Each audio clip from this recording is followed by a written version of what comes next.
Herkese salam, kanalıma videoma hoş geldiniz. Bugün Aikidan'ın Nogger sandviç dondurmasını yoxlayacağıq. Dondurma videosu çox sevildi. Mən də ona görə davam etmək istədim.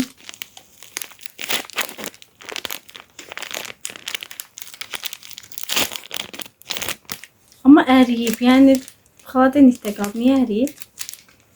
Saatlarla xaladenikdə qalmağına baxmayaraq hələ də əriyib. Görünüşü belədir. Bir tərəf karamelli, bir tərəf isə şokoladlıdır. Gəlin dadına baxaq.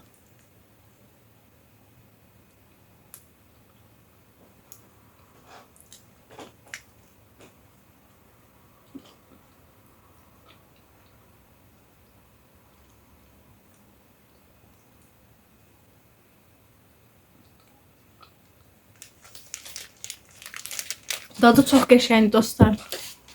Dadına bayıldım. Karamelli tərəfini daha çox bəyəndim. Şokoladlı tərəfi də qəşəngdir. İçində isə piçeniya var. Kənarı isə dondurmadır.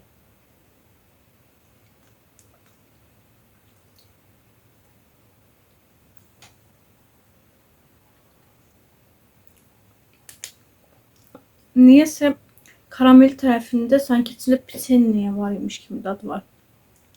Sanki içində piçeniya var da, yəni karamel tərəfində, amma şokolad tərəfi içi full dondurmadır. Bu tərəfi isə piçenilidir. Mən dadını çox bəyəndim. Əgər piçeniya sevən bir insansınızsa, məncə bunun dadını çox bəyənəcəksiniz.